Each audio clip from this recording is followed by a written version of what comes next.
In 1983, Yamaha launched the DX7, a digital frequency modulation synthesizer, and this was revolutionary at the time. The biggest change, the biggest development in synthesizer technology that we'd ever seen and have ever seen since, I think it's fair to say. I have a gorgeous DX7 in front of me. This is 35 years old and in pretty nice condition. Come on, let's have a quick look around it. The synthesizer became a smash hit and pretty much made all of the analog synthesizers pretty much obsolete overnight, and I'll tell you why.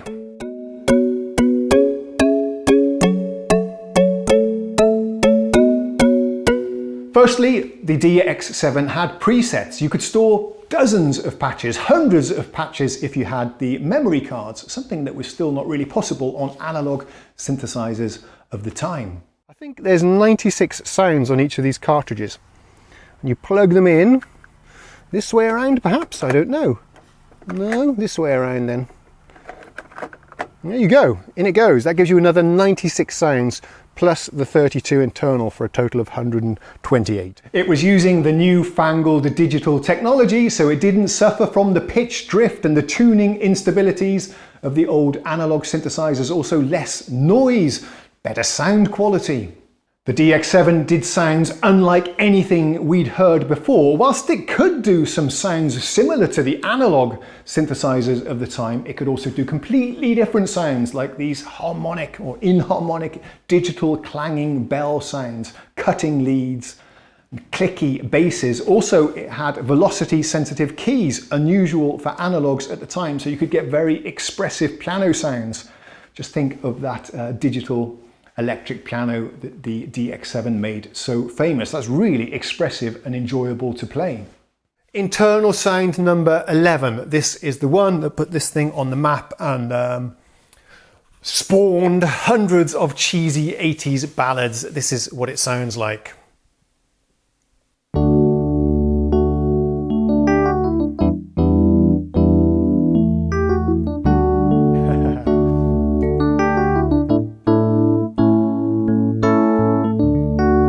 I wish I had a foot pedal, because then we could do these lovely sustained things. It also had aftertouch, which was unusual at the time, so you could get some really incredible FM expressive sounds as you pressed harder on the keys.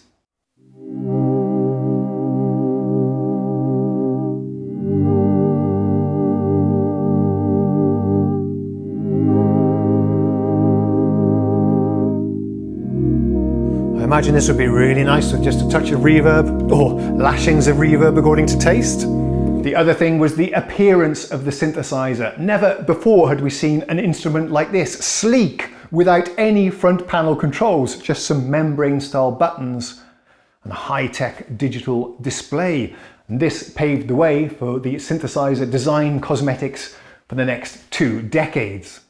Yes, indeed, gone were all those ugly, cumbersome sliders, knobs and pots that were prone to failure, replaced with a sleek, modern digital interface for the future. Also, the synthesizer was more compact, more sturdy, more reliable, and a lot better for gigging and touring musicians than the analog beasts that came before it. I don't know for sure, but I think the price was also cheaper than the analog synths of the time with similar capabilities. Yes, another thing that the DX7 offered was an enormous amount of polyphony, so you could play many more notes at the same time. I think it was 16. And for all those reasons, and probably many more, that's why the DX7 became the workhorse of the music industry in the 80s, replacing not only analog synthesizers, but the Fender Rhodes. You could get similar sounds from the DX7. Also, the Hammond organ to some degree was replaced. Both of those machines, the Fender and the Hammond organ, were extremely impractical to tour around and transport, and the DX7 made all that a lot easier.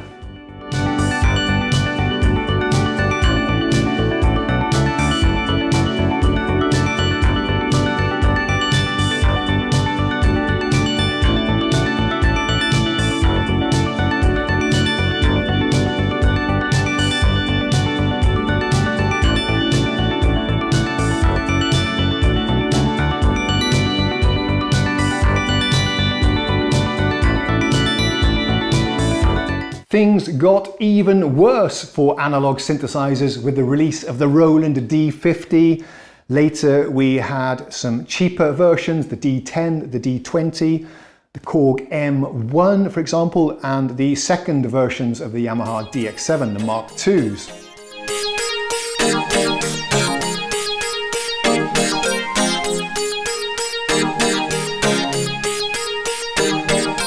Those synths offered even more polyphony and multi-timbral as well, so you could play different tracks at the same time on different MIDI channels, and this was huge as well at the time because the era of digital sequencing had come with hardware sequencers, PCs like the Atari and the Amiga and the BBC Micro that had sequencing software on board. And sequencing was all the rage in the late 80s, and these new digital synthesizers were fantastic for that, whereas the analog ones were not.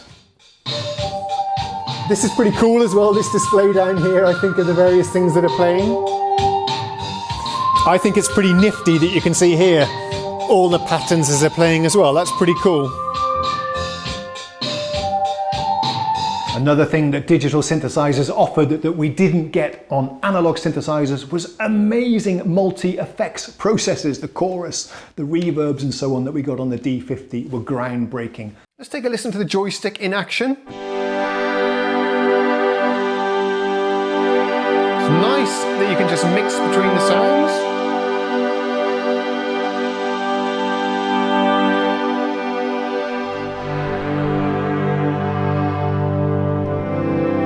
Get some very interesting effects. Okay, this turned into Queen.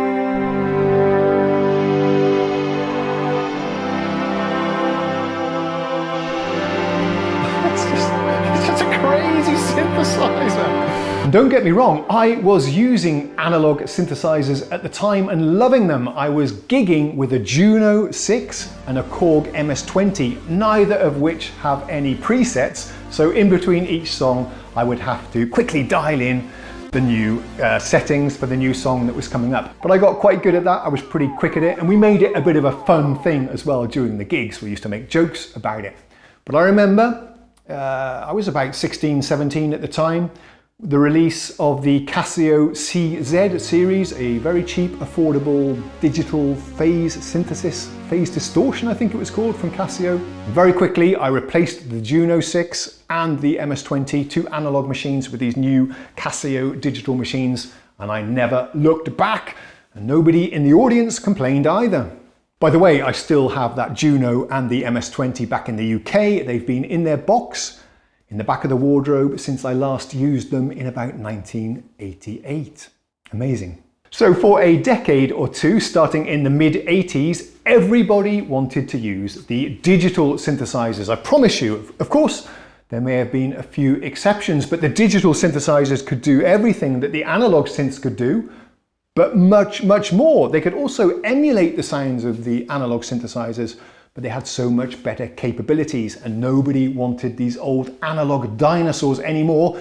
And for a decade or two, the prices were rock bottom. Things like mini MOOGs, OBERHEIMs, sequential profits and so on, and the analog Junos were pretty much worthless. And that's what I'm going to tell you about now.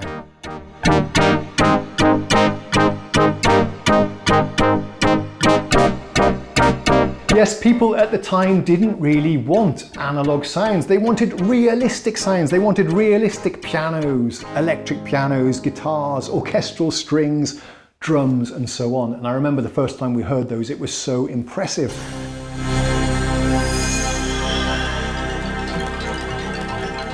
Can anybody guess what this patch is called?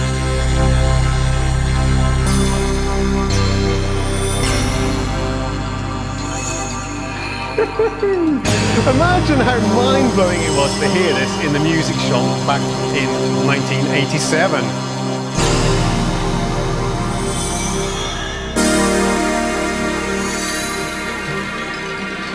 So this is digital native dance. Let's listen to see how this is built up.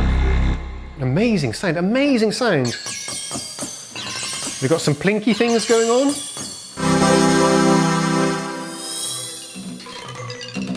And then this rhythm fades in. I mean, this is just incredible.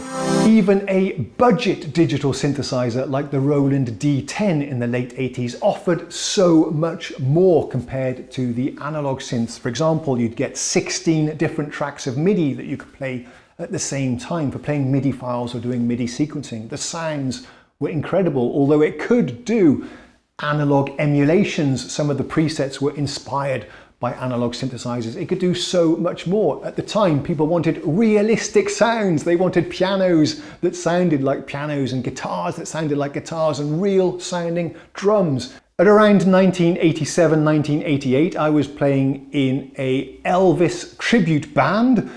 The singer was called Jumping Jimmy Thunder, a bit of a legend in Dorset, England. Anyway, I needed a drum machine because we didn't have a real drummer. There wasn't much space on the stage either. What did I get? I bought a TR-909 second-hand, and that's what we used.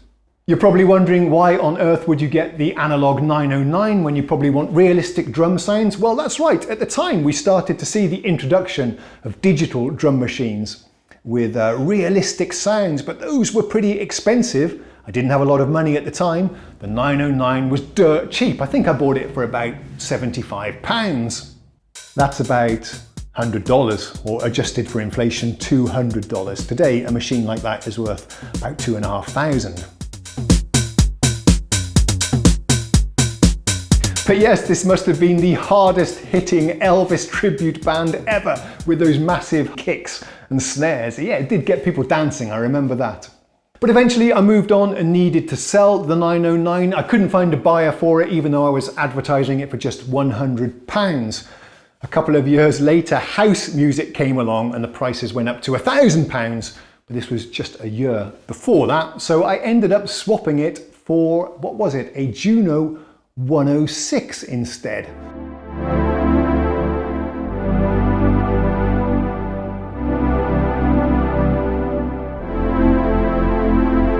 The Juno 106 I thought was really awful. I'd been spoiled by having a few digital synths before, the Casios, a ROLAND D10 for example. For me, yeah, I also experienced this feeling that the 106 had absolutely nothing to offer. At this time, nobody was saying that the analog was warm or sounded richer or better in any way. No, digital was superior. That was how we felt at the time.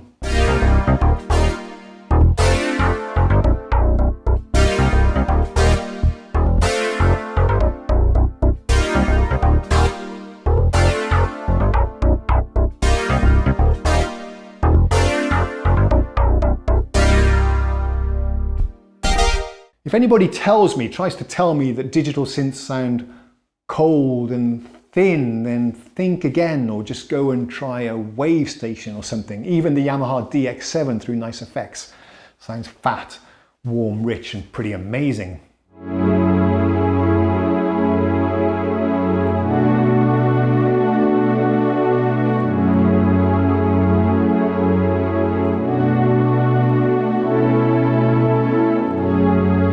So I quickly got rid of the 106. I basically hated that synthesizer, and I think I struggled to sell that one also for more than £100. And again, these days you're probably looking at about $1,000, $1,500 for one of those. They've really shot up in value.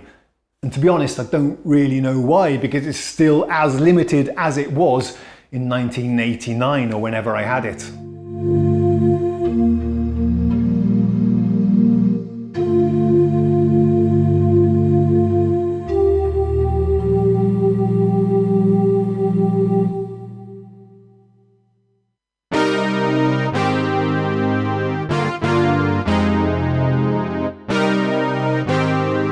When I came to Sweden in the early 90s, I was playing in a band and needed a cheap synth to tide me over while I was saving up for something better. I ended up buying a used Juno Alpha. Yeah, the ROLAND Juno Alpha. Alpha Junos, I think they're called. What are they called? Don't remember, but it was basically an analog Juno, but without the control panel. Instead, you had to use the menus and a rotary alpha wheel.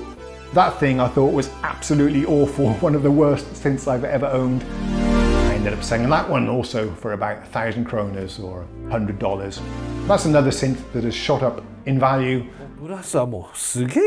So yeah, I'm not sure what the moral of this story is or even why I'm telling it to you, but I vividly remember those times when analog synths were totally irrelevant and digital synths were the latest, greatest thing because of their superior capabilities and better sound quality. And I really don't think much has changed since then, although it's now totally reversed really, and most people seem to desire and crave after the analog machines.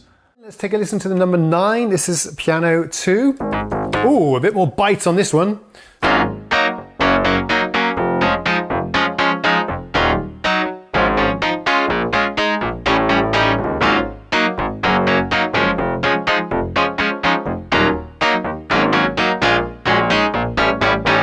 Oh, I love that! I was very happy to see the control panels of analog synths make a resurgence in the 2000s anyway, even on digital synthesizers. So no longer did we have to sculpt our sounds using a little LCD display and the data slider. Someone once said it was like trying to paint the hallway through the letterbox.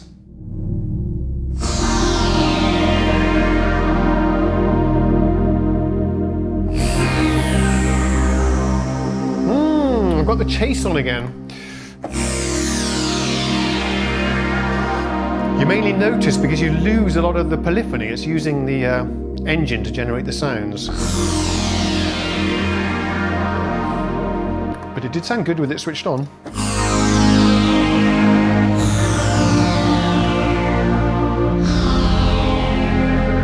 I don't have a nice wrap up to this video, so I'll just thank you for watching. I hope you found it interesting. It gives you some context on where I'm coming from, my perspective on the hobby, and a bit of history on what was going on in the 80s for those of you that are newer to the hobby than I am. I'll see you again next time. Cheerio. Okay, ladies and gentlemen, are you ready for this? This is my favorite preset of all time on any synthesizer ever. Have a listen to this. Can anybody guess what it is? I'm not going to tell you what this patch is called actually. I want you to put in the comments the name of this preset on the ROLAND D50, my favourite preset ever. Take a listen.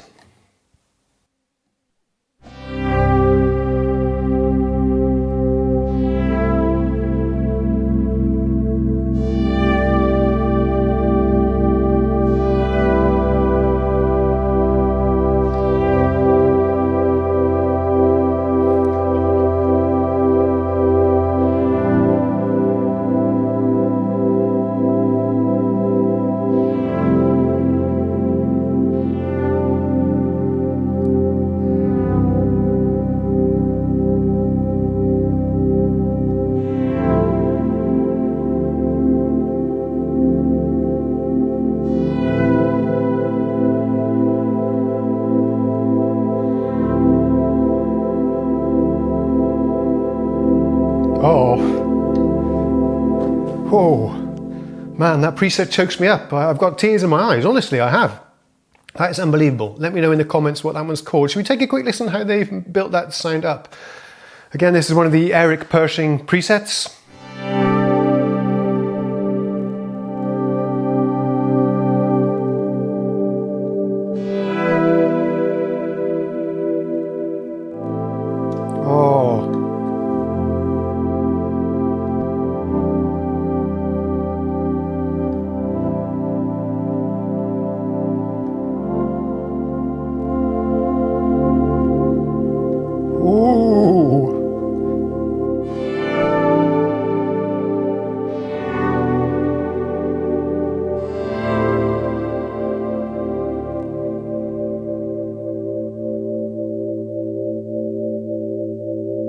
Oh my God.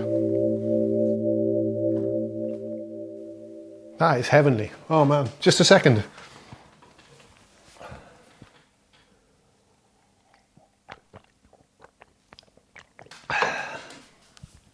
Let me pull myself together and we'll press on.